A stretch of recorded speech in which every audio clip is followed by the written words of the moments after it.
Hey guys, we're back. This is Cappuccino Cunnilingus episode number 21. I was away for 2 weeks. I went to Chicago for a podcast expo and down to Dallas to see family. Last week I took the week off just to, catch up on, personal stuff, get everything together for these next 2 weeks. We got, this week's podcast. We're doing everything, comic book, movie, TV, books, Comic-Con predictions, and then next week we have a big comedy show coming up, so a lot of things coming up. But I'm back again this week with the owner of Famous Faces and Funnies here in Melbourne, Florida, Mr. Rick Shea. Hello. And we're just gonna take it like we did last month with more comic book news. Let's start over at the DC side with comic books. Rebirth is still happening. Oh, yeah. Big bad way. I'm really happy. I got some more books today that I was looking at. And why don't you tell everybody what new books we've seen come out in the past month and what we can look forward to coming up. DC Rebirth so far has been a giant hit. They're going into a fourth printing of the one-shot that really kicked things off, and I can't recommend that book enough.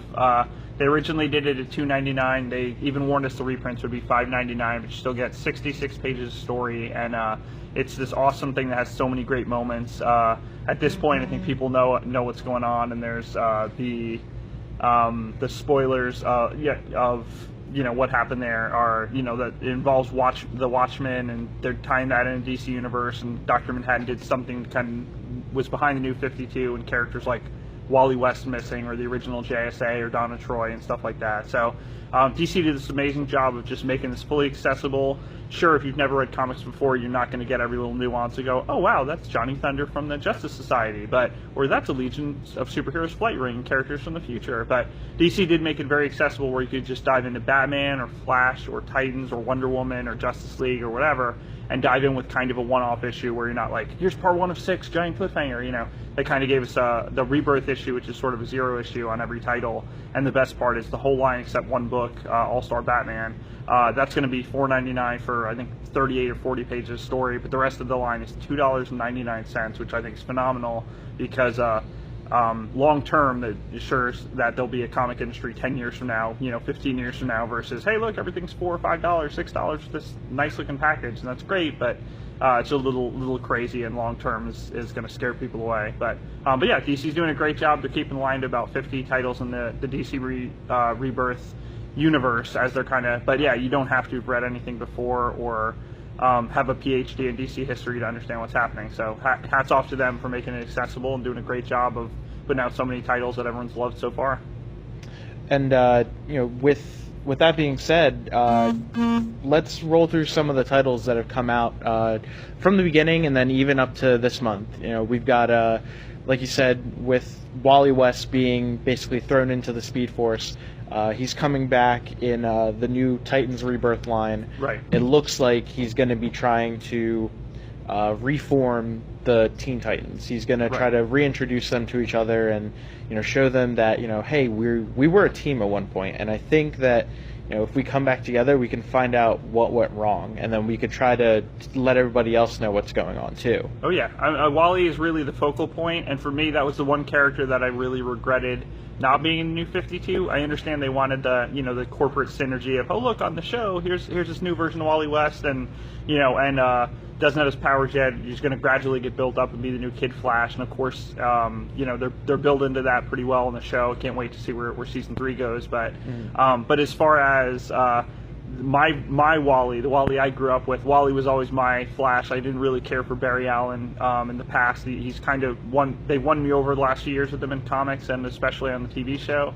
But yeah, Wally was a big missing piece that me and a lot of my coworkers, a lot of other friends and customers were like, oh my god, it's so exciting to have this character back. It just felt like if they, redid Star Wars and were like, yeah, we're just going to take out Han Solo. I mean, he's not the only character in the movie, but effectively we're going to remake Star Wars without Han Solo. We'll try and see how it works. But that's what they're doing. Right, I know, but I mean, like, as if he never existed, or as if, like, oh, this Han Solo is a totally different version or something, So I think overall, he was just this big missing piece of the puzzle that when Jeff Johns came up with the idea for the Rebirth stuff, it really was about, hey, look, some of this new 52 stuff, and of course the DC movies are a lot darker than the Marvel stuff. They catch a lot of static for that. So as far as all that, DC has done a great job of making you feel like there's actually hope in the books. No, it doesn't mean you're still not going to get a super dark Joker story here, something absolutely crazy going on. But yeah,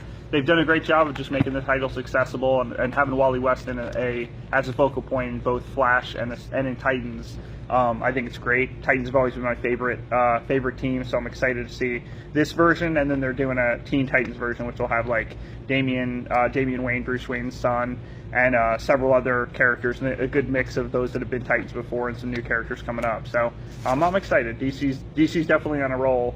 And last month they had in June they had out of the Rebirth stuff, I think they launched 11, or they had about 11 titles. They basically been doing a lot of books every 2 weeks, and like I said, keeping them at that $2.99 price point has worked really well. We sold over 100 Flash, over 100 Titans, almost 300 copies were sold out of finally of the first print of the DC Rebirth book.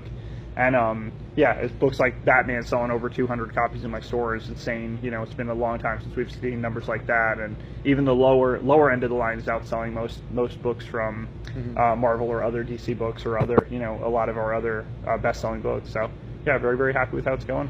And just for reference, like 200 Batman books compared to something that isn't like a let's say it's a non-event.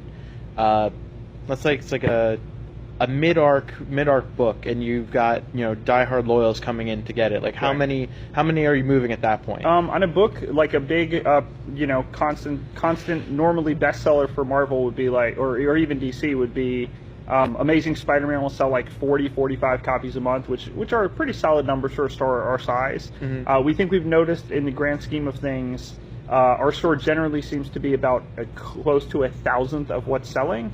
So if the industry is selling 30,000 copies, we're selling about 30. Now we've noticed on a DC book, if the industry is selling 30,000, we're probably selling 35 or 40. And on a Marvel book, it's like, oh, we're selling right at 30, or we might be selling only 28 or 26 or something a little lower than the average. But we've always been more of a DC store than a Marvel store. And even though DC's had its ups and downs the last few years in the New 52, right now it's like DC is just back in a giant way, where books we ordered 100 of and said, oh, I'll order 100, I might sell 70 or 80, and maybe if I don't sell the others, they'll send the other 10 back because they're returnable.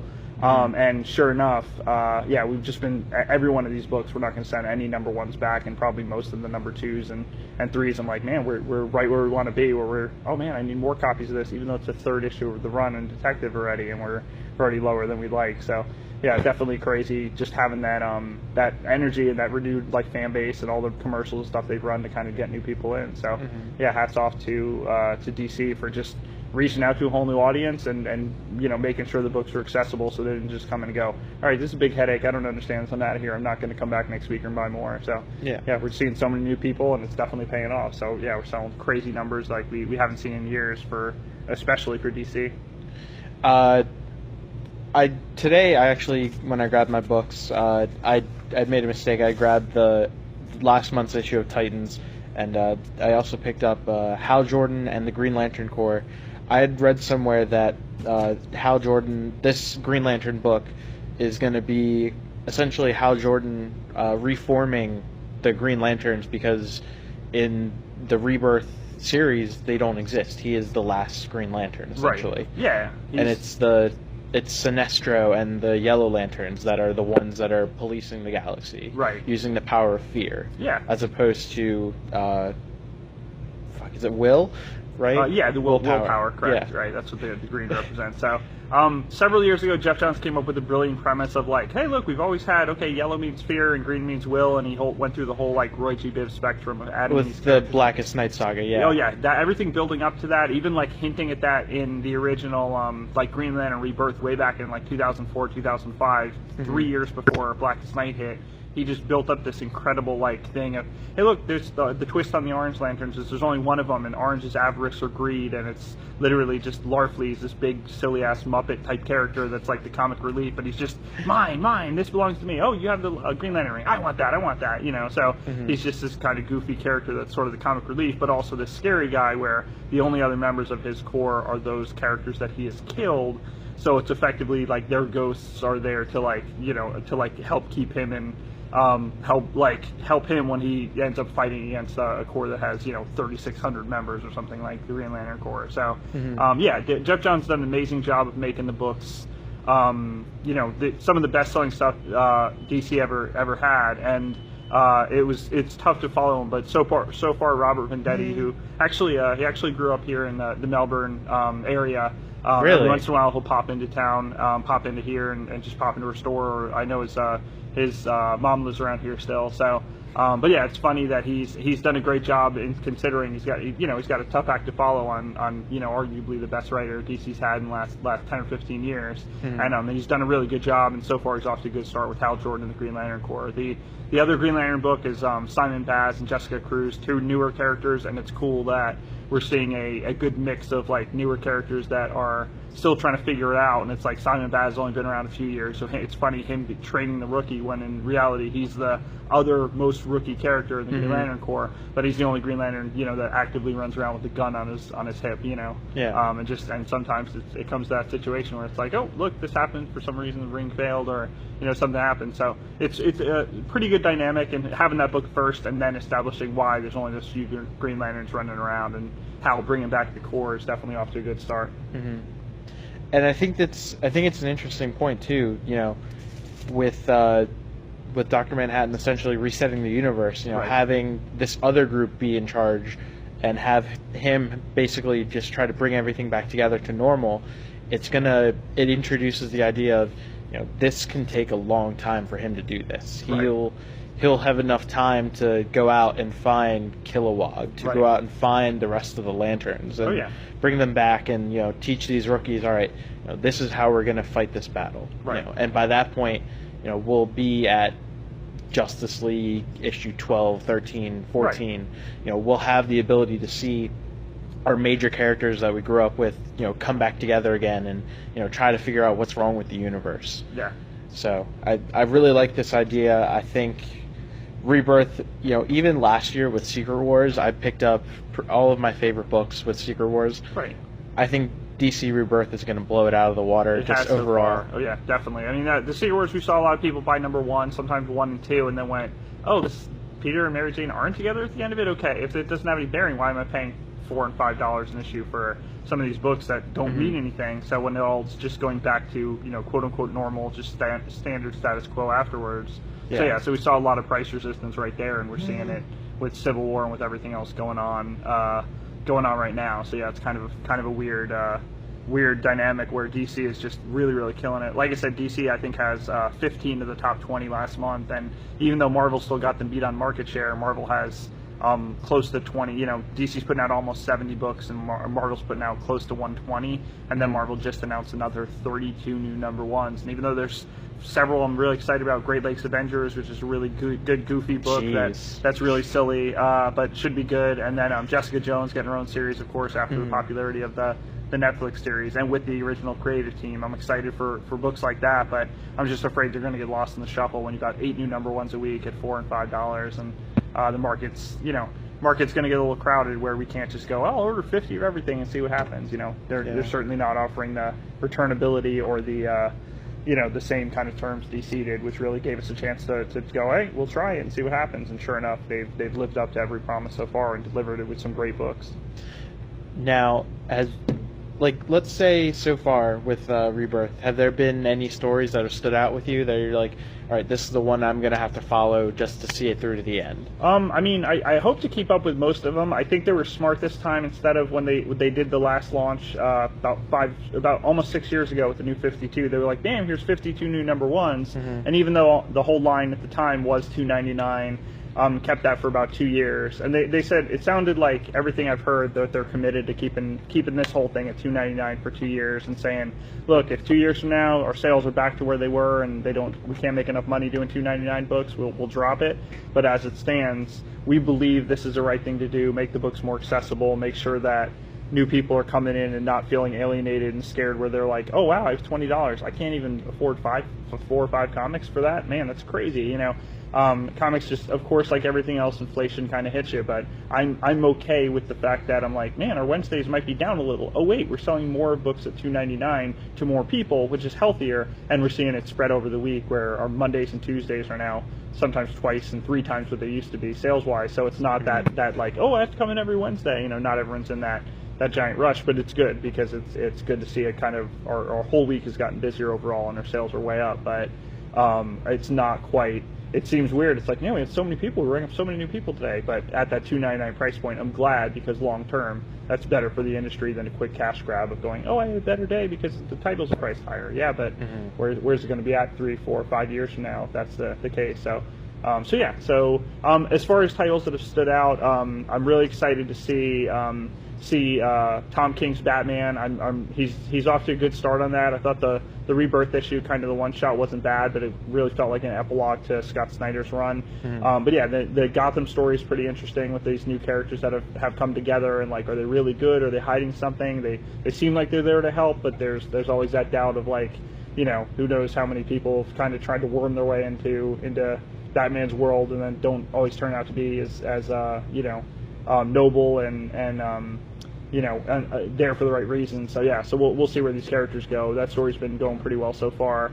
The Superman book surprised me a lot. Like I said, I really thought it was going to be kind of confusing, because they just killed the New 52 Superman, and the pre-52 Superman, he and Lois are together and are married and have a kid, versus him and Wonder Woman together in the New 52. So it's pretty interesting trying to fit him in without going, hey, look, it's like he's still here. It's like, no, it's totally different. It's still Superman. It's a different guy, yeah. Right, a totally different guy. It would be like, you can't just seamlessly go, oh yeah, well, we have all these memories from the last 5 or 6 years. Oh, just kidding. You're the other Superman. You look a lot like Clark, but you're not quite him. So, so yeah, it's an interesting dynamic of him trying to, stay out of, not get as involved, but he's like, oh, if the world needs a Superman, I guess I have to be him, since the other one's gone. And meanwhile, trying to raise his son, who's, of course, in comics, happens so often in comics. Oh, look, this kid's mysteriously growing up so quickly, because raising a baby in comics is pretty boring, whereas, oh look, here's some kid that's running around fighting crime and has Superman's powers but without his experience. So but yeah, it's pretty interesting. I'm looking forward to the Super Sons book with the son of Batman, son of Superman, kind of teaming up and kind of becoming friends. And I'd like to see that book. That's going to be good. That's, I mean, out of all the books, I think when they asked a lot of DC staffers, they were like, that's the one. They're like, we almost wanted to put it towards the front of the thing, but we didn't want to rush it. But we think that's going to be one that when people dive into it, they're going to be like pleasantly surprised. It's going to have that fun vibe of like it's like the Young Justice cartoons kind of feel of like these characters that are still figuring it out, and they're not quite the Justice League, but they're definitely the next generation of big heroes. So yeah, I think that's going to be a good one. Wonder Woman's been great so far. I mean, Justice League, even titles like Aquaman, I've never had a big affinity for the character of like the Jeff Johns run and Sub Diego run and a handful of other things. But yeah, honestly, every book's at least, even the worst of the DC Rebirth books is at least solid and worth checking out. And if you read an issue or either the kind of Rebirth one shot or the number one and go, hey, it's not my thing, in our store we're like, hey, bring it back. Yeah, if you try and don't like it, anything we recommend, you got a money back guarantee, whether it's a comic or a graphic novel, anything, and we'll always give you our honest opinion, because we're not selling used cars. I can trick you into buying something once, and if you don't believe, you don't enjoy it, you're not going to come back. So we know that our customers, they believe us, they come back long term. So we've always said, oh, you got a money back guarantee. Maybe once every 2 or 3 months, someone goes, hey, I tried this, it wasn't for me. Okay, that's cool. No, oh, do I need my receipt? I might have lost it from a month. I don't care. I know I sold it to you. You're fine. So we're pretty laid back about it, and it's worked out well. But yeah, the DC Rebirth thing, as far as same thing, DC believes enough in their product to make the books returnable, and man, if we've seen the results. The other one, I think probably the most pleasant surprise is Detective Comics. Like, it's Batman is pretty much just Batman, like a solo book where it's really just, it's not the other characters don't exist, they're just not in the spotlight, whereas Detective Comics is a mix of like, it's the Bat family, yeah. Right, it is. It's the Batman family title, and it's hey look, here's him teaming up with Batwoman, and then some of the new characters that they've worked in the last few years through like Batman Eternal, seeing like Spoiler again, and Batman working with all the various Robins, it's definitely been pretty cool.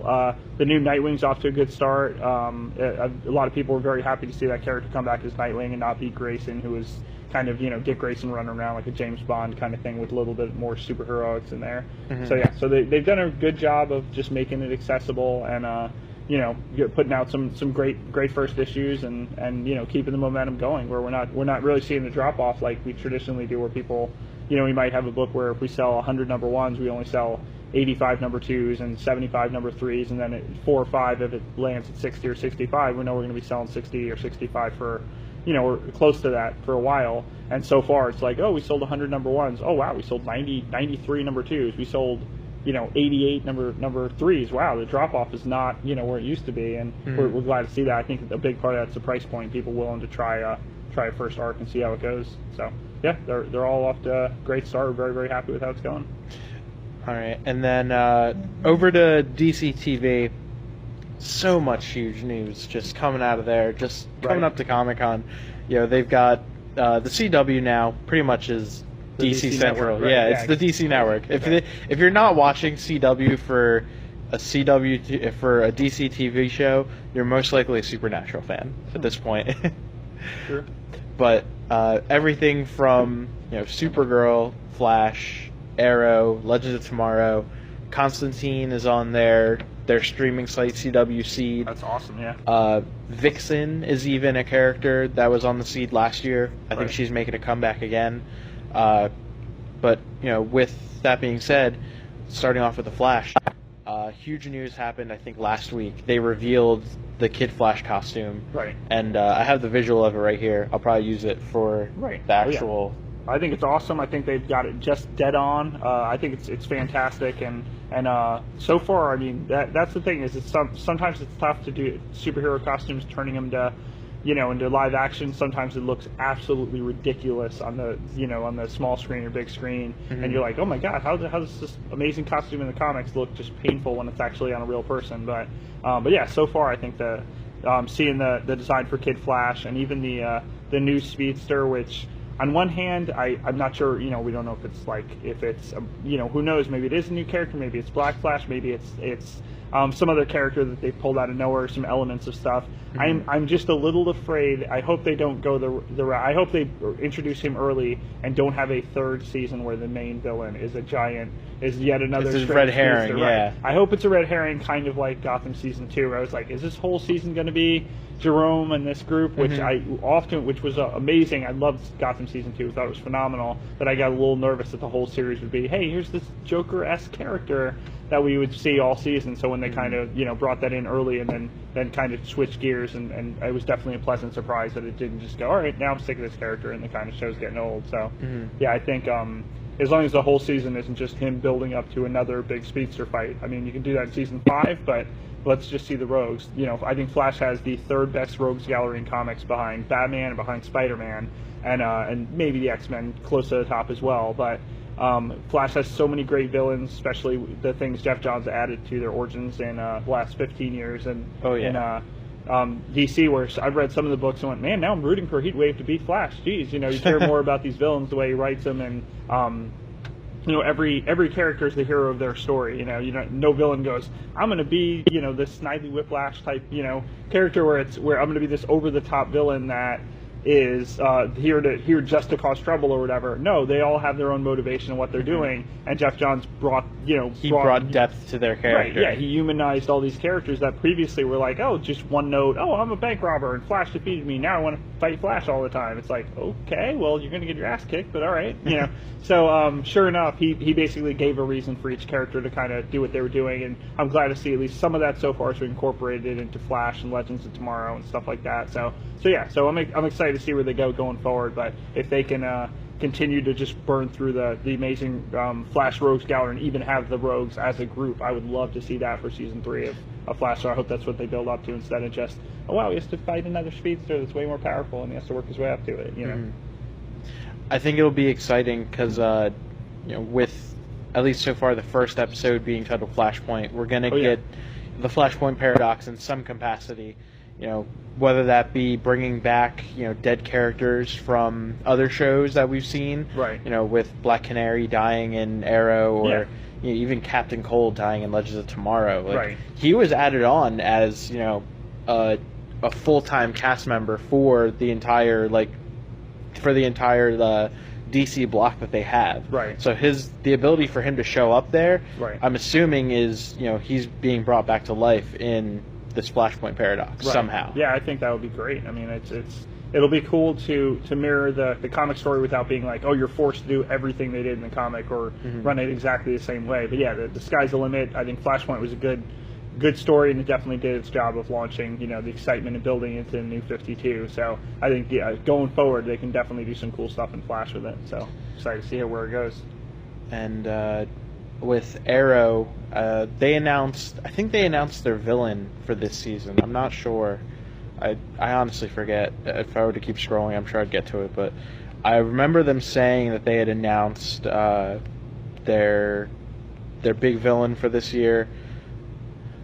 But I don't think it was anybody memorable. Right. I know Arrow, it definitely seems like they're going to have a bunch of vigilantes running around, and instead of being like, hey, here's the Punisher, which is, the king of the anti-heroes, I think we're going to see a lot of just obscure characters like Wild Dog and ironically enough, a character named Vigilante and stuff like that. So I think we're going to see 3 or 4 people running around going, all right, hey, I'm just mowing down people, and it's going to come down to, well, no, if you're just out here with a machine gun killing anyone that's done any bad, where do you draw the line, So, and it's going to be hard for Arrow to fight with him going, because he's certainly killed in the past and, tried to stay away from that path these days, but it's going to be hard for him to argue them against that, against the method he's used himself.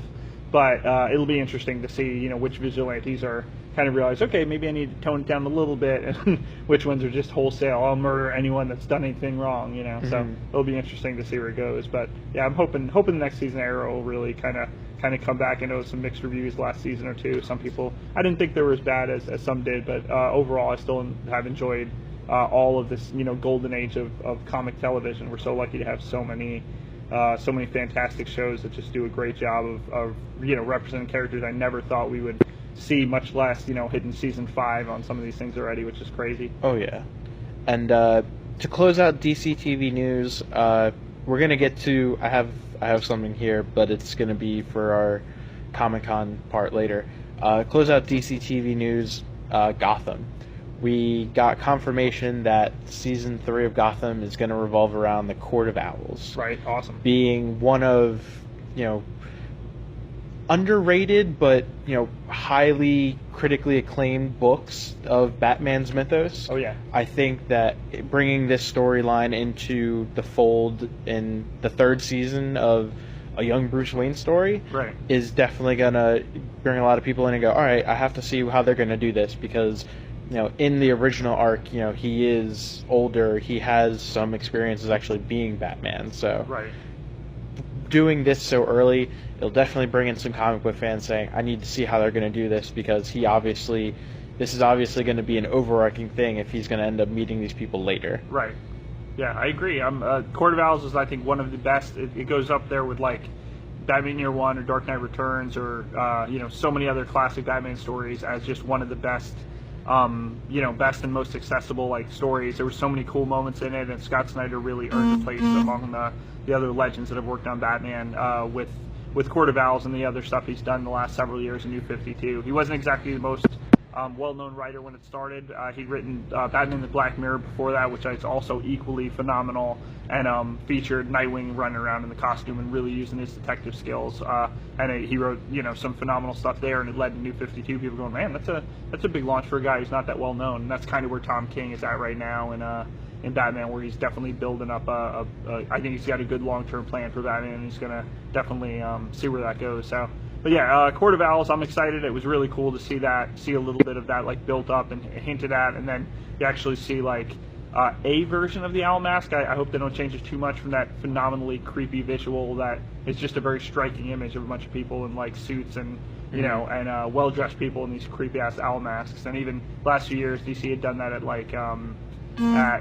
the convention and at San Diego Comic-Con and some other things as a promo item. That was the most sought after thing. People were paying crazy amounts just going, oh my god, this is so creepy. And you can even buy the Court of Owls book with the mask. I think the set of them is $25, so it's basically only a few bucks more than buying the graphic novel, which is phenomenal. But yeah, I'm really excited to see where Court of Owls goes. It's a phenomenal story, and even though we don't have a a full-on Batman thing. They've always hinted that they've been behind the scenes and pulling the strings of Gotham. So seeing how the police deal with it without having someone like Batman to kind of really come in and to fight the Court of Owls and the Talons and everything that builds out of it, just build up this amazing mythology. I was very happy with. Mm-hmm. And along with that, this season in Gotham, we have confirmation of the character known as the Mad Hatter coming to town. Oh, yeah. Being that he is based off of the Mad Hatter in the Alice in Wonderland story, we can expect a lot of devilish hijinks from this character, a lot of twists and turns and hallucinogenic nightmares possibly coming into play. Oh yeah, I think it'll be good, and it'll be a cool thing if they pull some nightmare stuff and kind of go in some, oh look, here's something he's scared of, or something hinting at something in Batman's future. I think will be cool. The actor they've got to play him did a great job as the lead wolf from Walking Dead. So it was very cool to kind of see him. He was a great actor, and everyone was like, "Oh man, I kind of wish we found a way to work him in that made sense, other than hey, here's a guy who helped kill a bunch of your friends, in your town." So there was really no redeeming that character. Well, I guess there was a little bit. He kind of died, sort of saving the. Helping somebody, but in Walking Dead. But yeah, that actor did a great job, and he definitely is one of those that I'm glad he turned up somewhere else in another comic show, another show I already watched. So yeah, I'm excited to see where he goes, and everything else that they do in Gotham, because yeah, like I said, season 2 was infinitely better than season 1. If you watch season 1 or some of season 1 and said, "Oh, this isn't the show for me," trust me, you watch the first 2 or 3 episodes of season 2, the most improved, season 1 to season 2 jump I've seen on a show since Buffy the Vampire Slayer, I think. So yeah, really, really good, just phenomenal, and I'm really excited about the casting we've heard, everything on some new characters for season 3. I'm still not sure about the hey look, suddenly we're gonna have Poison Ivy grow up and have a whole other actress, that's suddenly 5 or 8 years or whatever older, but it'll be interesting to see where they go with that, and as they continue to build up this incredible mythos around this amazing character and group of characters in Gotham. Mm-hmm. And I think that's it for DC TV news. And now, just to finish out DC, jumping over to the movie universe, Batman v Superman: Dawn of Justice Ultimate Edition was released, and a lot of people giving the movie, a second or third glance now. Right. Realizing that, with this extra 30-40 minutes that they got to see, they don't really hit the movie that much. Right. They're coming to the conclusion that it's like, all right, if you add the extra 40 minutes to the movie, it makes it close to 3 hours. Right. But, that extra 40 minutes will actually improve the quality of your movie. Very cool. I think if they would have kept that edition and put that out into the world, people would have still sat in that theater for 3 hours. We did it for Lord of the Rings. Right. Being able to go back and be like, all right, I was more satisfied with this version. Why couldn't you give us this to begin with? Cool. I think, everybody should go give Batman v Superman another look with this edition. Lots of different features with it. You get to explore Clark Kent a little bit more, as opposed to 90% Superman, 10% Clark Kent. Yeah. It's more like 70-30 with this stuff. Very cool. You also get to look at some background with Bruce Wayne a little bit too, from what I've been hearing. So, just gives it a more human element, makes it more relatable to the everyday viewer. Overall, made a lot of people happy. So I'm hoping that this will bring people back into their good graces, and just make everybody excited for what's going to be happening next week, right? Just 2 weeks. 2 weeks. 2 weeks. Yeah. 2 weeks during Suicide Squad, when we finally get to see some of the best DC characters, DC villains team up. Oh yeah. And basically take on some of the best DC villains. We've had confirmation that the Joker was going to be a villain in a movie all about villains, but it now looks like there's confirming 3 villains overall. Interesting. 2 of them being the Enchantress and the Joker, and then the third titled the Adversary. They haven't come out and said who exactly that is. Wow. But with 3 main villains in the movie, Batman showing up, Amanda Waller, taking center stage as the head of Task Force X, it brings an audience in that may not have wanted to go see it. Kind of like Guardians of the Galaxy with Marvel. Yeah, exactly. I think that's what they were going for with this movie, and I'm really happy to see where they're going to go after it. I'm expecting great reviews from the movie. Anything you want to add to that? I'm excited. I think that hands down, this is going to pull kind of like the Guardians of the Galaxy did. I really think overall we're going to be really lucky to see a movie that just, you don't need to know anything about their history. If you do, it's a bonus, but it's not going to beat you over the head with any oh well, you don't have this continuity from from this or from the Harley Quinn from the cartoons or whatever. It'll just be kind of a fresh take on all these awesome characters, and I really do think that a lot of these villains, some of them will come out of nowhere and surprise people. I think Deadshot is going to be a real exciting character. That this version I think will be a little different than the one we've seen in Arrow, and yeah, I'm definitely excited. I'm more psyched probably for Suicide Squad than I've been for a movie for a while. So I hope it doesn't let me down or anything. But yeah, for the most part, I think it'll be good and definitely deliver and get new people excited about characters they may not have ever seen before, like just even oddballs like Slipknot or El Diablo or whatever. Yeah, there's some definite oddballs in there, and if you think everyone's making it out of this movie, of course that's not the case, and with a title like Suicide Squad. But yeah, I think it'll be exciting just seeing characters that I never thought we'd see on the big screen, and it's kind of scary that we're seeing some of these characters before some other major characters that haven't quite got there yet. So yeah, it's exciting. I think it's going to be a lot of fun, and definitely a dark movie, but I think it'll be dark in the right way and not over the top. It's not like, oh wow, these people are making terrible decisions, doing all this horrible stuff. These are bad people. Yeah. But at the same time, it's interesting when the bad people are kind of fighting against people that are worse, or at least for the right reasons. So it's going to be that same. If you like Deadpool, I think obviously having Harley Quinn, obviously there's kind of two sides of the same coin. We'll see where it goes as far as just if it's going to catch quite the same critical acclaim as Deadpool. I know a lot of people don't feel the same about DC movies as they do about the general Marvel movies, but yeah, overall I think it's going to be a lot of fun and just a good crazy summer blockbuster film for us. So it's definitely. See, Deadpool was more of like an out of the box, let's throw it against the wall, see if it sticks. Right. We'll maintain true to the comic book, but this is more about just seeing if we can make something work. And goddamn, did they do it? Yeah. So $60 million budget, $800 million box office worldwide. That's you can't beat that overhaul. Of course. Yeah. Suicide Squad I think is close to $200 million. I think if they break 5, right, they'll be happy, yeah, and it'll confirm that people want to see this, and we'll get what they're planning. Essentially with a Harley Quinn lead movie, which I think might end up being like a Birds of Prey. Right. So we'll eventually get to see those characters, but. I'm really excited for this. I can't think of anything else. There's one thing I wanted to add, but I'll save it for Comic-Con stuff later. Sure. Let's jump over to Marvel now. With Marvel movies, we'll stay in the big screen. Doctor Strange posters are showing up in front of the San Diego Convention Center. Right. We're going to see most likely a trailer or preview. Maybe I think it's the second trailer. They did the first one on like Jimmy Kimmel or something. Right. So we're gonna see the second Doctor Strange trailer or some behind-the-scenes footage from that. What was it? Guardians of the Galaxy Volume 2 also wrapped production last month. Cool. So we're gonna eventually, hopefully, see some behind-the-scenes cuts. I know James Gunn likes to keep a lot of things secret.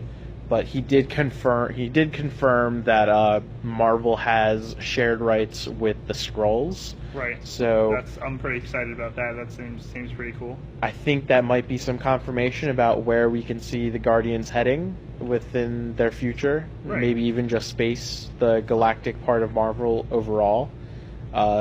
Especially with characters like the Fantastic Four being up in the air. We have no idea what's going to happen next with them. So. Right. I'm really excited to see what's going to be coming in soon. Most of the Marvel news, though, is coming out of their TV universe. A lot of a lot of things with Luke Cage. The release date for the Netflix TV show is September 30th. Right. His posters and little spots are showing up outside of San Diego as we speak. So I think they might be doing a little teaser there as well. I'm really excited. He was a huge part of the Jessica Jones Netflix series, and I thought they did his character justice. I'm hoping that with Iron Fist, still filming. I don't think they've wrapped yet. Right. Which says something a lot because they've been filming for the last 6 months. Yeah, that's pretty wild. Yeah, they finished Luke Cage in like 3 or 4 months. Yeah. So Iron Fist being this long, I'm hoping that they're doing right by his character and just trying to make this what everybody wants to see.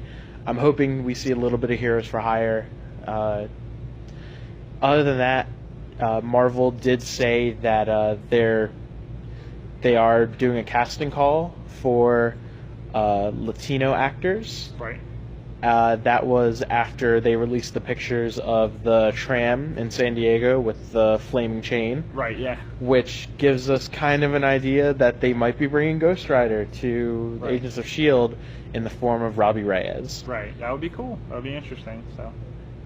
For those that don't know, Robbie Reyes is one of the Ghost Riders after Carter Slade and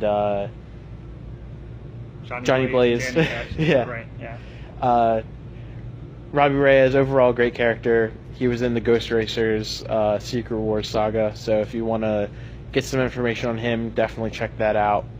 But I'm really excited to see where that goes, especially with Agents of S.H.I.E.L.D. moving to a later time. Right. Definitely a chance for darker stories, definitely a chance to see what Marvel TV wants to do, what they couldn't do before because they were stuck in a primetime slot. I agree. Yeah, I'm excited. So far, I've enjoyed it all. I was a little concerned with when they got so heavily into the Inhuman stuff last few years. I've never been the biggest fan of Inhumans, and obviously Marvel's made a big push for the Inhumans to be like the mutants of the Marvel universe, but since they don't have the rights for that stuff, but so far it hasn't been ridiculously as crammed down our throat in the show. They've done a great job of introducing us and building their way to it, rather than like the comics. They just kind of hit overhaul where it was like just too much. There was an overdose of like, hey, here's Uncanny Inhumans and All New Inhumans and Karnak and this and that and whatever. And it's like, seriously, that's just a little too many titles than we can handle for these characters. There's not that much of a fan base, so it just seems like an overall strange move. I know the Marvel now comic rehaul, will basically take out some of those titles and simplify it, which is good. But yeah, the Inhumans thing on the show has done a good job, and I really like the way season 3 ended. So I'm excited to see where the next season of S.H.I.E.L.D. goes from here. So yeah, it'd be great to have Ghost Rider or some other characters like that jump into the Marvel TV kind of thing. Would be great. So yeah, we'll see where that goes from here. And over at Marvel Comics now, like you said, they've been introducing the Inhumans as like a replacement for the X-Men. Right. I think I would like to say that it's a jab at Fox to try to convince them to give them back their characters. Yeah. But it's kind of hard to do that. I mean, with Civil War, they basically took what would have been a great X-Men character, right, and turned him into an Inhuman. And this character is the essential part of the Civil War book. Right. With that being said, we had a big death in the past 2 weeks in the Civil War 2 story. Right. Did you want to say it? Do you want me to say it? Go for it, yeah. Spoilers, 3, 2, 1. Bruce Banner dies. Right. The original Incredible Hulk was shot and killed by Hawkeye. What a lot of people are thinking is, I think it's a rumor, I'm not sure. Hawkeye said that he saw the green tinge in his eye, like he was going to get ready to turn. Yeah. And Bruce Banner told him, if you ever see me getting ready to turn, please kill me. Right. Yeah. He gave him something specifically so that would kill him and take him out before it was, he's full on in Hulk mode and an arrow would bounce off him. So he gets shot twice by Hawkeye, but the only person whose word the only person who could back up Hawkeye's story, he just killed. So effectively, it's kind of a situation where Hawkeye is a good guy, has been a good guy for a long time, even though he originally started off as a villainous character way back in the day, and before he joined the Avengers way back in Avengers 16 in I think 1965 or whatever. But the thing is, it's an interesting thing where it's his word against someone he just killed.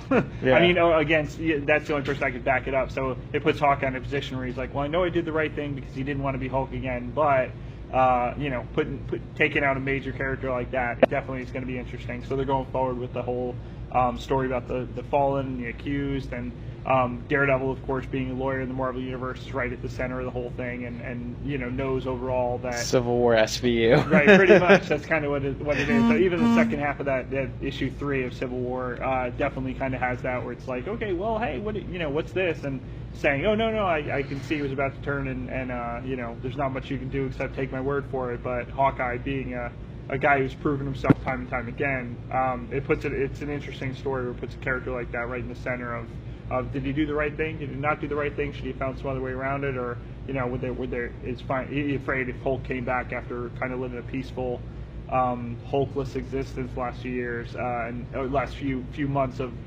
Marvel story time, and having a different character be Hulk. It's interesting that that's a character right at the center. And the rumors kind of started to pop up about a month before, so a lot of people were kind of figuring it out, and there was a lot of hints that it was Hawkeye that did it. But yeah, overall it was really good.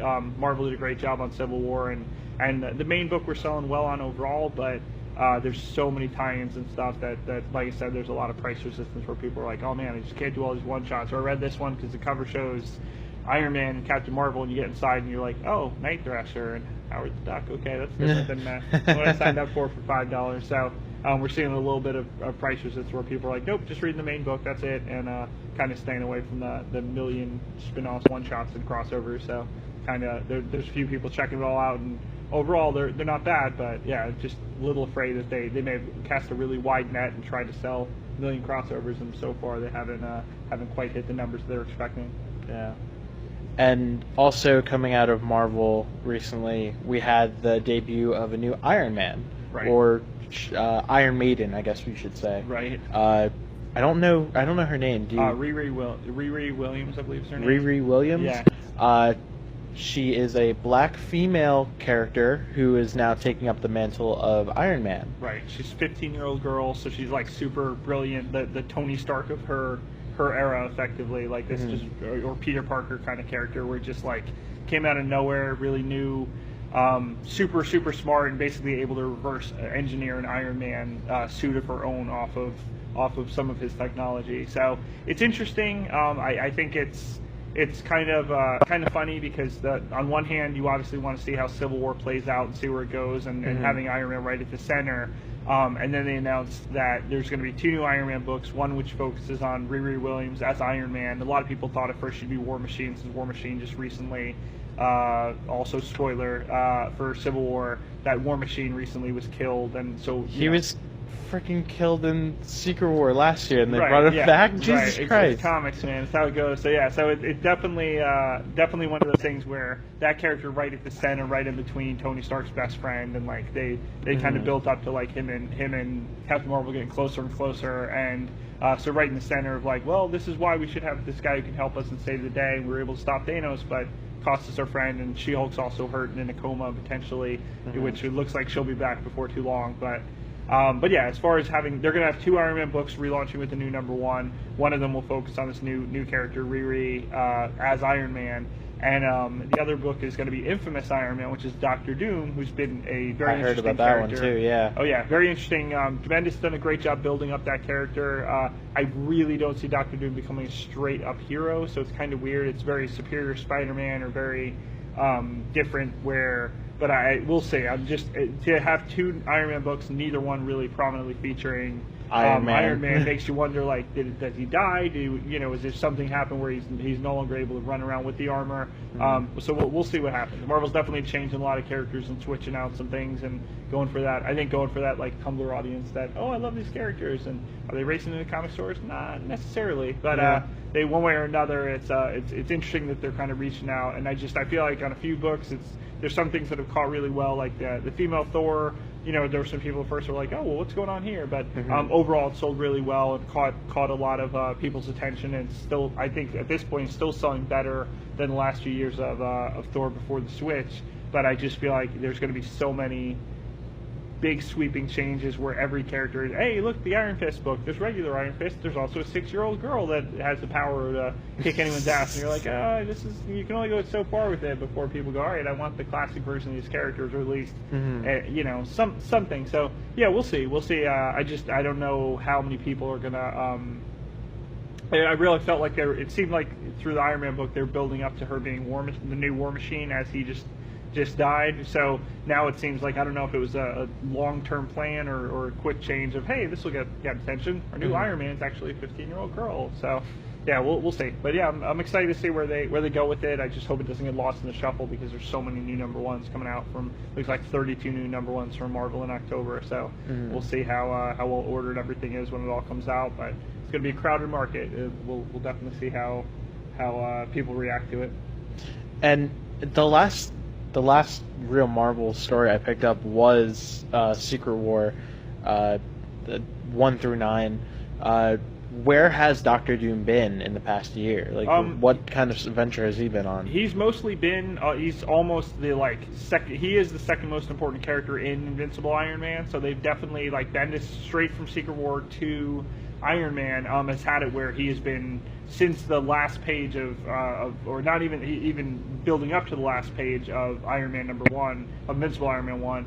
That's been his journey. So he's definitely a changed man, an interesting character. Some people love it. Some people are like, this isn't the Doctor Doom I know. But I mean, if you really, obviously there needs to be at least some change to these characters, or the illusion of change to keep you interested. If you just went, oh look, Doctor Doom swapped the FF for the 500th time, and they're going to feed him at the last second like they always do, So yeah, Bendis has definitely done some cool stuff. He's introduced a lot of awesome elements to the Marvel Universe between Miles Morales, and who's been so popular. So now it's cool having him in the actual Marvel Universe, and taking him out of the Ultimate Universe. That's finally gone away after a few false starts, I guess. They made it look like it was going to wrap up, but yeah, as far as Doctor Doom, he's been appearing a lot in Iron Man, building up to him getting his own book, when God knows what's happening with Tony Stark at the end of Civil War. So they keep saying, oh, just because you don't see Tony doesn't mean it means he dies at the end of this thing, but who knows? We'll see, or who knows? Maybe he ends up in jail or something. Who the hell knows? It'll be interesting to see how this all plays out. So they don't want to reveal their full hand and give you all this information, so you go, oh, I already know how it ends. What's the point of buying this? But they, of course, want to hype something months in advance and kind of catch that audience and the excitement that goes with it. And to close out the Marvel comic news, Captain America, Steve Rogers, Agent of Hydra. We got a new book on that coming out, or it already came out. I don't know, I forget which way that one went. Yeah, I mean, they're still sticking with the Hydra story at least into the second arc. Issue 7 of Captain America is already solicited for, or they kind of teased that. So yeah, it seems some people thought, oh, by issue 5 or 6 they would have it, put a little bow on it and go, oh, that was the whole thing. Okay. On one hand, it was a little misleading because Marvel made a big deal of, okay, it's not a hoax or a clone or an imaginary story. It's not a cosmic cube. It's not this. It's exactly one of those things. Yeah. And it's kind of shady to tell your fans, oh, it's not this. No, this is the real deal. This is the thing we've had for years. That. Yeah, and then they go. The cool thing is, right in issue 2, they went straight into the origin instead of dragging it right out and explain everything and how we got to this point. So it's interesting. They've done a good job with it. And they've certainly got more attention on Captain America in the comics than there have been in at least a decade, I think. But hands down, it's one of those stories that there's people that are freaking out, and it's funny to see, like, well, my daughter can't sleep at night because Captain America is working for Hydra. I'm like, how does this affect your day-to-day life? Exactly. Like, do you even read the comics? It's not, Chris Evans didn't come to your house and like flick off your daughter or anything. Like, it's not the way that works. So I don't get it. Some people get a little bent out of shape over characters as if they own them and not. It's just a comic book. Right, exactly. Saying owning a comic book store, I can certainly back up. It's just a comic book. Don't take it so seriously. They're supposed to be entertaining, and if they're not getting your attention, they're not doing their job. So if it solicits an emotion, they're doing their job right. Exactly. But don't take it that far. Right. I agree. All right. Switching over out of the comic book world, let's jump over into the Star Trek universe. Right. Since our last meeting, there has been a death in the Star Trek family. Anton Yelchin, who plays Ensign Chekhov in the J.J. Abrams rebooted Star Trek universe, has passed away. And it's being confirmed now that he's not going to be recast in the next Star Trek movie, which, I'll take that as a good thing. Trying to replace a character like that, would probably piss off a few people, and right. I don't think it would honor his memory that well. I would like an explanation, though, as to where that character is. Yeah. But just to, give that character its due, and then bring somebody else in. There's 100 yellow shirts on the Enterprise. They can easily find one and move them up. Right, I agree. I'm really excited for Star Trek Beyond, though. This is the first time that, at least in the recent movies, J.J. Abrams isn't a prominent person behind the camera. So I'm really excited to see where these characters are headed. I know that the Star Trek Enterprise, the Enterprise ship, is going to be essentially destroyed at this point. So I want to know, are they going to rebuild it? Are they going to go back in time and get the ship again? Are they going to do something, with time travel? Because that's essentially what this universe is built on. Right. I would like to see more character development with, your non-Kirk and Spock. Right. I want to see Bones. I want to see Uhura. Right. I want to see, what's his name? Simon Pegg's character. Scotty. Right. Yeah. Yeah. Fucking blanking. I don't know what. I want to see more about these characters, and I think in this movie we're gonna see it. Right.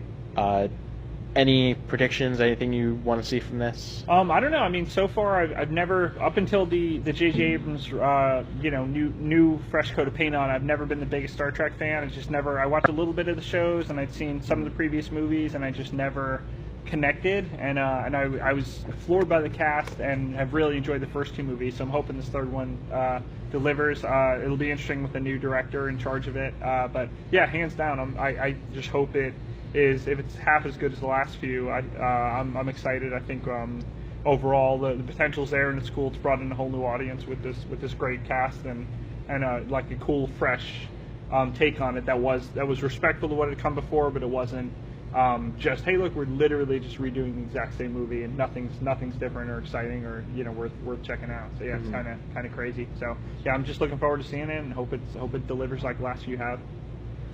And also with Star Trek, they confirmed that we are getting a fourth movie.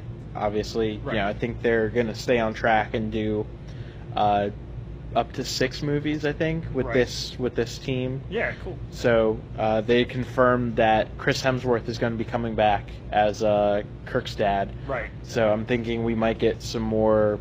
We might do some more time travel, or there's going to be a heavy amount of flashbacks to confirm that character coming back so early. I'm sure, he has a very, tight schedule, but, confirming that he'll be back 2 years before the movie even that's a has big, a trailer. Right. I'm really excited to see how that goes. Jump over to The Walking Dead. Right. Lots of new set photos coming out. A lot of people moving around different places. One of my big ones, I said this last time, I want to see Morgan and Carol in the Kingdom. Oh, yeah. I'm really excited to see where that goes. Yeah. Along with that, we've had pictures of Jeffrey Dean Morgan as Negan surface. Definitely got definitely has a few surprises up his sleeve. Cool. There haven't been any confirmations about who he kills or how many people he kills. Yeah, exactly. But definitely has a lot of hype building up, and I think we're probably going to see a trailer or two at Comic-Con. Right. So lots to wait on there. Lots to see where it's all going to come from, and just overall, they've got 20, 30 issues to catch up on at this point? They've got about 50. They're at 56. The bad issue is, of course, the Lucille issue is issue 100, and they're 156, which also has I don't want to say too much because it is still what will be probably season 9 or 10 at this rate. But the current issue had a giant shock and a just holy shit moment that they just delivered with. So yeah, Walking Dead, Robert Kirkman is still every issue of that comic. There hasn't been a bad issue yet out of 156 issues. So the fact that we've only hit two-thirds of the way into as far as they're in the comic, and we're starting season 7 means they've still got 3-4 years to wait. And at that point, they'll even have another year or two built up worth of the comics. So yeah, it's so cool that there's such that for the most part. Obviously, they make some changes and there's some left turns in along the way, but I love that all of the major moments have happened. We've met all the major characters, and if Negan is half as entertaining in the show as he is in the comics, he'll definitely be the villain that you're like, man, it's hard to root for this guy because he's brutal and he's just absolutely insane. But man, his dialogue's incredible, and even though there's something he's going to be a little tamer, I think, on the show. They can only say so many things, but he definitely has a very incredible dialogue, and I'm really looking forward to this next season and seeing Jeffrey Dean Morgan continue to knock it out of the park as Negan. He did an awesome job on the season finale, and it was definitely, I know a lot of people were unhappy with the cliffhanger ending, but like it or not, everyone's mad then. Guess what? It's got everyone talking for that 6 months in between the show going away and the show coming back, and now more than ever, people are like, oh my god, what's going to happen? When are we going to find out? So they've done a good job of not officially confirming it, but again, there's a few people that aren't quite as spotted on scene as. The funny thing is, I think they will be. I think they'll literally go, hey, just let's get this person in here just for a few days here and there, and go, wait, I thought that's who died, and how the hell are they here? Well, maybe they really are messing with you and just have them there for a few days and pretend pretend something. So yeah, I don't think for a moment. I really don't know. They, I guess, leaked to Entertainment Weekly. Supposedly they filmed 11 different death scenes, but I doubt they would take that much time and that much time away from it just to throw people off the tracks. It's not like they've leaked. Who knows? But maybe we'll find out this weekend at San Diego that, hey, they really did. Hey, here's this person dying, and then this person dying, and then this person. Oh wow, maybe they did really mess with everybody and hide it under the radar, and say they did it. And no one believed them, like myself. And maybe, but who knows? It's going to be interesting to see where Walking Dead goes from here. I'm excited about the Kingdom and Ezekiel and some other interesting things going on. So yeah, it's going to be real exciting this next season. And I think it would be interesting, or actually even more funnier than interesting, if they had shown all 11 death sequences at Comic-Con. Oh yeah. And just told people, all right, which one do you think are the real ones? Right, exactly. Yeah, that would be wild. So who knows? Maybe I'm wrong in that they really did do it, but to me, I just feel like that would be a big pool of their resources. That I know the scheduling is definitely tight in those days where it's just the weather doesn't agree with them or this or that. So yeah, it'll be interesting to see where it goes. But yeah, I'm excited to see this next season. Really, it's got everyone on the edge of their seat. Everyone can hate all they want. You better believe the return of Walking Dead. I think the season 7 premiere will be their highest rated episode by far. Probably 6, 8, 10 million higher than they've had, because like it or not, everyone, if you're not watching that night, you will have it ruined for you. Yeah. But whether it's not just but via Facebook or any social media or even just a quick text message, holy shit, did you see that? So hands down, it will not wait until you get a chance to watch it. If you're not watching it live, you will definitely find out about it one way or another within minutes. So crazy. Some more news from the indie side of geek culture. Neil Gaiman, famed writer, also has done a lot of stuff in the geek world. Mainly the things that I know him for are the episodes of Doctor Who that he's written and produced. He's getting a TV series based on his work Inner World. I don't know much about it. Do you know anything about it at all? Not a whole lot. Yeah, no, I know. I know there's a million things from that writer that they've been working on. They talked about Sandman for movies and TV. At one point, Joseph Gordon-Levitt was heavily pushing for it to potentially star and executive produce, and it just kind of got pushed off. At one point, it was a big leak, and how dare you mention this? Since you did this, they're mad that we can't keep a secret, and this contract fell apart because of this leak on this comic site about our TV show or movie or whatever. So, but yeah, I don't know too much about this coming up, so we'll see. But yeah, I'm always excited to see anything new by that creator. So hopefully it's pretty good. With that, even more news from the indie world. Ash vs. Evil Dead Season 2. Right.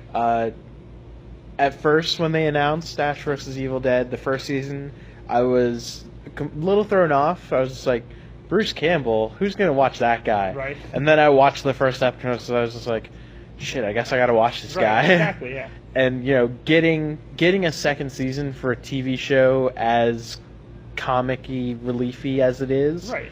I think, at this point, it's definitely worth it to, invest into that show. And, if you're a fan of either zombie movies or just straight up horror, definitely go take a look at the first season before this one comes out. Right. Lots of characters, sidekicks that he has. Cool. Just overall a fun title, and with the previous movies that he's been in regards to the series, I think this is a good progression, and I can't wait to see what they have coming up. Right. Also, in the realm of that kind of universe, Game of Thrones official release date for next year pushed to the summer. Right. Apparently, winter is not coming in Ireland until maybe January or February. Yeah. So they're predicting that filming might be pushed back a little bit. So they're letting everybody know in advance. Hey, you might have to wait a little bit for this next one, but it'll be worth it. And you're only getting 7 episodes this season. It sounds like they're only going to have 13, 14, 15 grand total from here on out. In these last 2 seasons. So everyone's kind of like, oh man, it's gonna be tough after how well received the show is and how far they've come and how well it's fallen into place. So so it's kind of crazy. I'm sure on one hand people don't want it to end, but on the other hand they want to see where it all goes after all years of build up and a great job of just they've done with the show and brought so many new people into the whole mythology of it. And I'm hoping that they just bump up the episodes like an extra 5 minutes. Right. Like ending, it's a full hour TV show, and you're ending it at 51 minutes and 30 seconds. Right.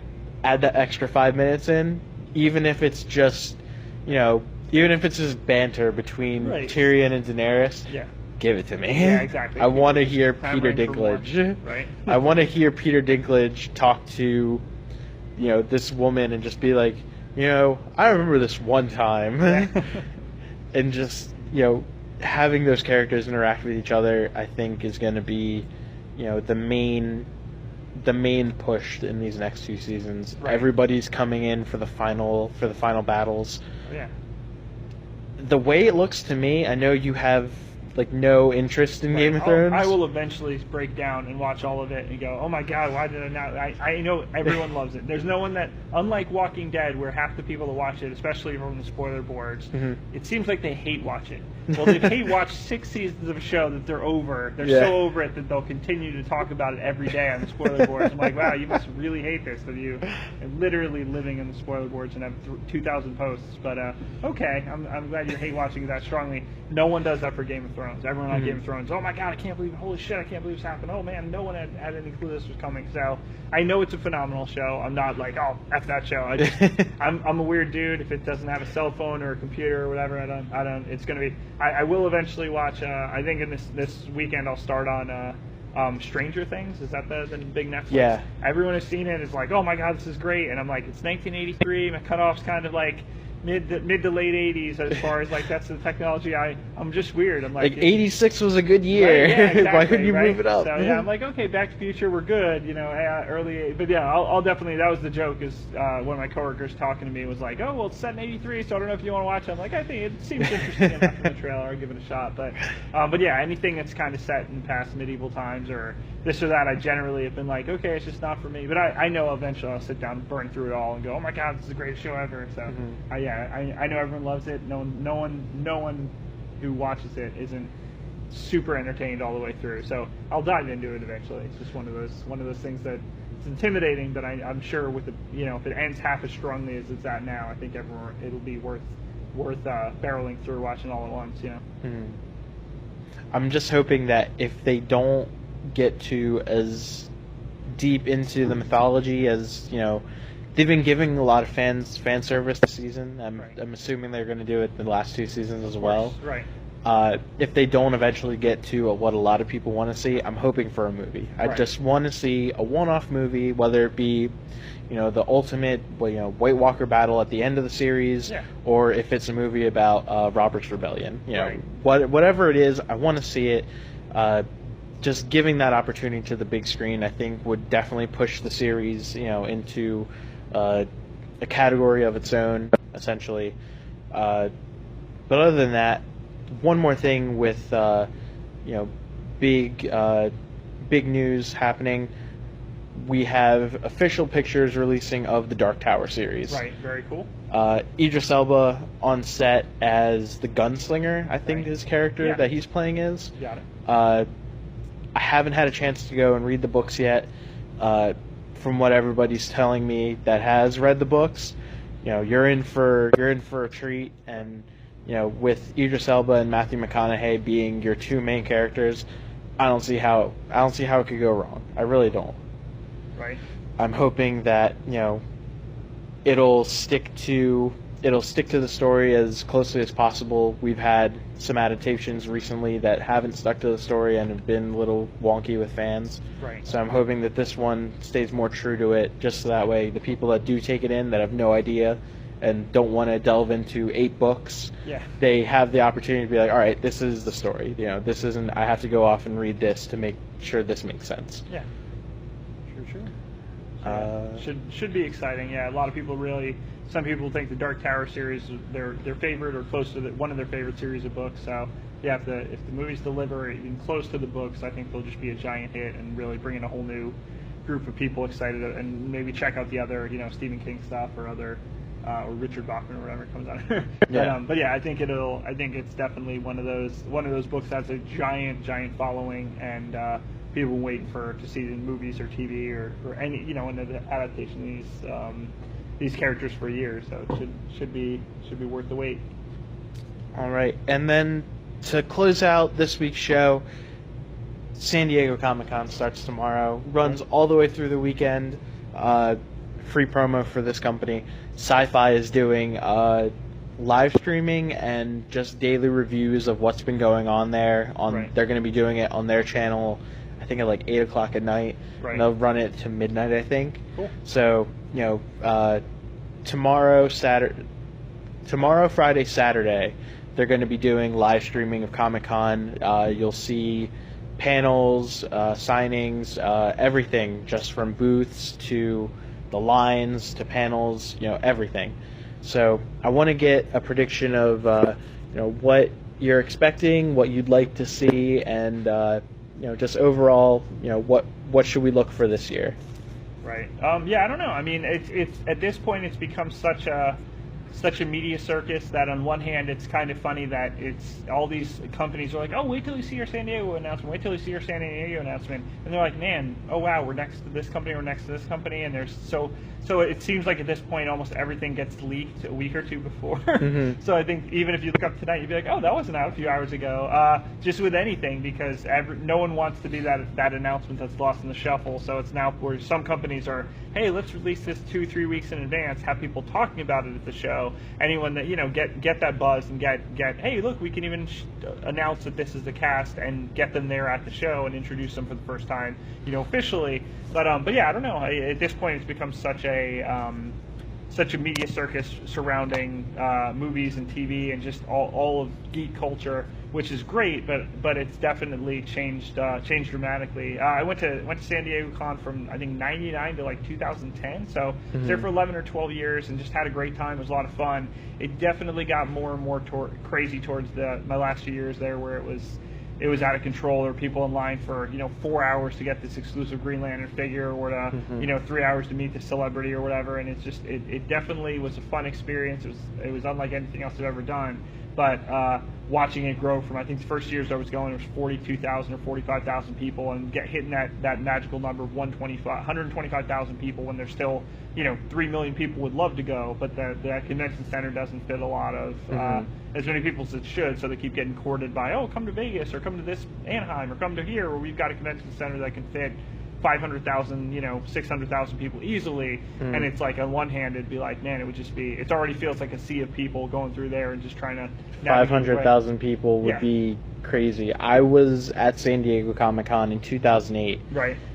100,000 people on that floor. Right. Just, I could barely handle it for one day. Exactly. Yeah, it definitely is. For me, I had no problem watching. It wasn't as big a deal to me. I know it's funny because, God, it started, I don't know, 7, 8, 10 years ago, where it was like, oh wow, how dare they put Twilight here and blah blah blah, and then these people are in line for Twilight 3 days in advance and they're camping out, and I'm like, for me, the Twilight people are the best people here. Why? Because they're not in line to get a Jim Lee sketch. They're not in line to meet someone at Marvel or DC.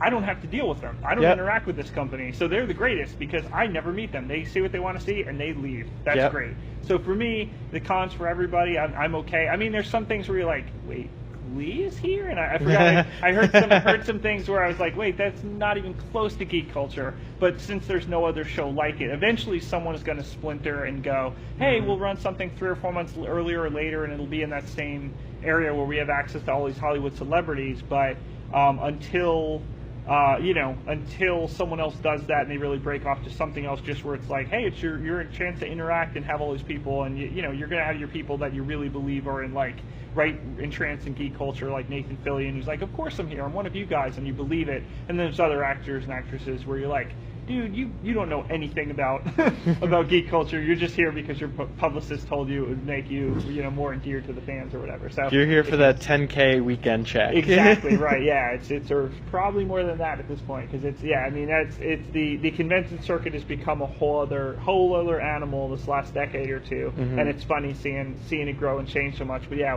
watching people that come up, oh man, I get free stuff, I get this, I get that. It's like, you're not even into it. It's just you're going to take this and throw it on eBay, or you're going to do whatever, and it definitely can be crazy. So it's funny seeing people walk up to artists they've never heard of, even if the artist is a household name in the comic book industry, and go, oh, draw me a Superman and draw me a Batman or whatever, instead of, hey, I know you worked on Hawkman, let me get a Hawkman drawing from you. So the artists seem to know and appreciate when you actually like, oh, you actually know who I am, unlike the last 10 people I drew sketches for. Great.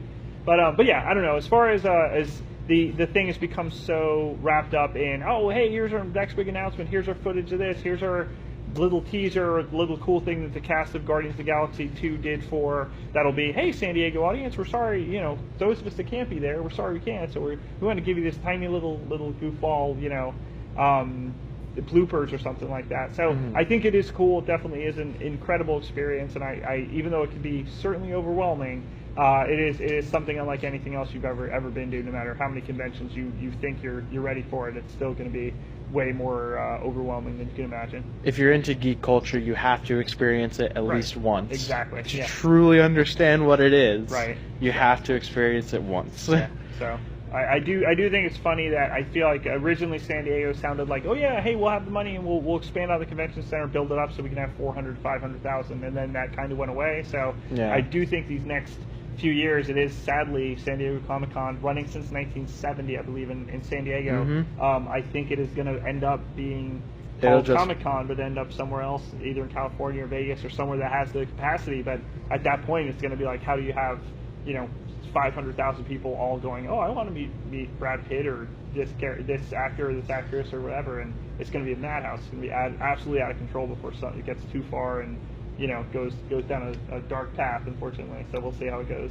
I think their main problem is, and I hate to say it because it's their main reason for existing, but if they took away the comic part of it, Right, and just exactly. turn it into a media expo. Right. At that point, you'll have the room to be able to maintain this many celebrities, Right. and break up the lines a little bit, Yeah. to where you're not going to have Stan Lee needing to sit down for 6 hours Right. to sign for people, Yeah. where you can have him over the weekend do 3 2-hour shifts each day, still hit everybody that he needs to. Right.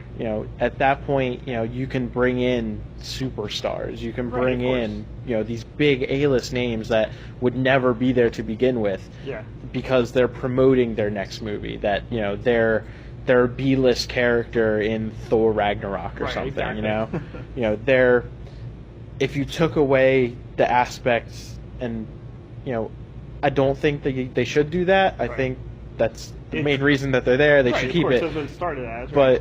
But if you move towards a more media expo, and Right. just here are your celebrities, here are the booths that you can meet the cosplayers at, and all that stuff. Like, that's the other part of that. Right. Fucking cosplayers everywhere Right, at of San course, Diego. Right. Oh, it's insane. Just if you take away the media part, you lose all that money. Right. If you take away the part that brings your diehard fans in, you lose the fans. It's a real double-edged sword there. Right. I think if they kept San Diego the way it was, but also did a media expo Right, it's a at the separate- same time somewhere else, Yeah. so that way all these big companies can do, they can do their video presentations. They can have, just Associated Press there, as opposed to 4,000 fans in the audience that all have a video camera that are all going to post the video Right. in 30 minutes anyway. Of course. Right. Have a satellite center where you can just do all of your media and stuff out of that from, and leave this for your fans, leave this for the people that you want to have there, so that way they can focus on the product, as opposed to just trying to get that Hall H panel to fill out. Right. Exactly. 4,000 people in one place, sure, that's amazing. Right. That's phenomenal. But it doesn't mean anything when you have 20,000 fans sitting on the lawn. Yeah, exactly. Hoping to get in and go, oh man, I was only in line 3 hours early. I didn't make it in time. It's like, geez. So yeah, it can be crazy, but yeah, it's one way or another. It's going to have to change and evolve to some degree, because it's definitely getting to an interesting place. But it's still it really is unlike anything else out there. But yeah, we'll see. On one hand, I think that. I wish there would kind of split into two separate events and say, hey, here's this. But of course, the funny thing is, like, we were in I was in the first Walking Dead panel, and seeing, being there and in the back row and going, oh look, there's Simon Pegg down the, Yeah. over there. He's in the back row, like trying to play it like quiet, and like, of course, because he's not there to be signing autographs. He's there because he's a big Walking Dead fan, lifelong comic fan. So it's funny seeing like someone like that go, oh cool, we made it in. All right, good. Last year, and it's funny they're there as a fan, even though this is someone everyone else is a fan of. So it's funny seeing fans like every same thing, just walking down the street and going, oh look, there's Kevin Smith. Oh, there's Nathan Fillion and whatever, just bumping into people that are just walking around like the rest of you, just where it's fair. People are pretty accessible, and luckily, at least years ago, it was like they weren't so overwhelmed. It was like, oh, I already get you up for an autograph, so I'm not going to bother you while you're walking down the street to go eat dinner with your wife or whatever, But yeah, it's definitely an experience, and I don't know what to expect out of San Diego Comic-Con wise. I think DC and Marvel have dropped all their like big comic news, so I don't think we'll see any earth-shattering announcements of, oh, here's this string of 5 movies, or we're announcing these giant things. But of course, as it comes out these next few days, we'll see some exciting announcements both leak and drop as they're supposed to. But yeah, I'm excited. It's always a fun time of year to kind of keep an eye on the news cycle even more than I usually do, and see what's coming up and who's going to be cast as what, or what kind of secrets we're going to find out in the next few days about all these awesome TV shows, movies, and comics and everything else. So definitely it's funny, Warren Ellis, who I think was the first one that called San Diego Nerd Prom, basically. Because, yeah. I think 10 years ago, 12 years ago, he was calling it that. He was like, oh man, this is what everyone's excited about. And it's so funny seeing the dynamic of people that were going in 99 and 2000 and back then, where now it's like, it's hysterical how much it's changed and how everyone's, oh my god, this sounds like so much fun. It's like, It's been going for years. It took people a while to realize how amazing this thing is, and as a celebrity guest list got better and better. But yeah, definitely fun. The one thing that's kind of thought was kind of funny is like I've been to some some of the news is there, and they're like making fun of the audience, and it's like, well, you're the ones that crashed our nerd prom. You're going to come here and act like you're better than everyone. It's like, that's funny. None of us went to your studio or whatever and went, oh hey, I want to talk about this stupid shit on your network. It's like you come here and you're gonna try and you're yelling at the people you're trying to entertain. Like, if you're aiming for the geek crowd, don't come in here and ragging on them or whatever. I think it's an odd choice, but I get it. Sure, you can go for the easy joke, but you're the ones that came to us. It's like, it's kind of funny. So I don't know. It's kind of a weird thing. But like I said, it's become such a big media thing. I think it's good. It's awesome that all these people are going to go out there and interact with the public like they don't anywhere else or any other time of the year. But yeah, we'll see where San Diego Con goes the next year. And I don't think 3-4 years from now we're still going to be in San Diego, because I don't think they can really expand like they want to, which is a shame, because San Diego has embraced it so well, where it's like, oh, bring your San Diego ticket to get 10% off your meal here or over here, and just the whole city has been been happy to have it, and I know it's been great for that economy as well. So yeah. But just to hit on some news before we get out of here, at least from DC, I know this much. CW has a complete list of all their panels that they're doing. They're going to hit on Supergirl, Flash, Arrow, Legends of Tomorrow, Riverdale, which is their Archie series. Right. Cool. They're going to hit on Vampire Diaries, Supernatural, I think The 100, I think that's the name of the show. Also from DC, they're most likely going to announce some Wonder Woman news that's coming either end of this year or early next year. Yeah. We're probably going to get a Suicide Squad featurette or something. They were there last year, the entire team. Right. So I don't know if they're going to be coming back. I really would hope for some Wonder Woman stuff. Their new NBC show, Powerless, which is essentially their take on Marvel's Damage Control. Right, exactly. It's basically who cleans up after Superman fights Zod in Metropolis, who's responsible for the cleanup, who's responsible for the insurance. These are the people that handle those claims. It's essentially the superhero version of like Parks and Rec or Community. There you go. Right. And I think a lot of people will definitely take to that and absorb that as their superhero source to get into. Right. From Marvel, I know we're getting an Agents of S.H.I.E.L.D. panel. I know we're probably going to get some Doctor Strange news. Hoping that we'll see something from either Thor Ragnarok, Guardians of the Galaxy 2, or Spider-Man Homecoming. Guardians most likely will be it, because they finished production. They're in the editing and post-production now. So maybe we'll get to see something from James Gunn. Agents of S.H.I.E.L.D., like I said, most likely. There's one more that I knew of. Luke Cage, they're going to do something with that. I just had it up too. We might be getting some Power Rangers news. I know they have a con coming up that they're probably gonna do something with, but I don't know why they wouldn't release something now. It's the prime opportunity. They've been putting out photos. Like today, they put out the photo of all the people with their masks up. Right. So that's got a lot of people excited. I just had it up too. Chris Hardwick is going to be moderating panels, like always. Cool. One of the panels that he's going to be moderating is a Pokemon Go panel. Right. So I'm really excited to see what he has to say about that. Right. If San Diego wasn't hard enough to walk around with before, people stop in the middle of the aisle, stopping in the middle of the fucking aisle to catch a Squirtle. Yeah, exactly. It's gonna be.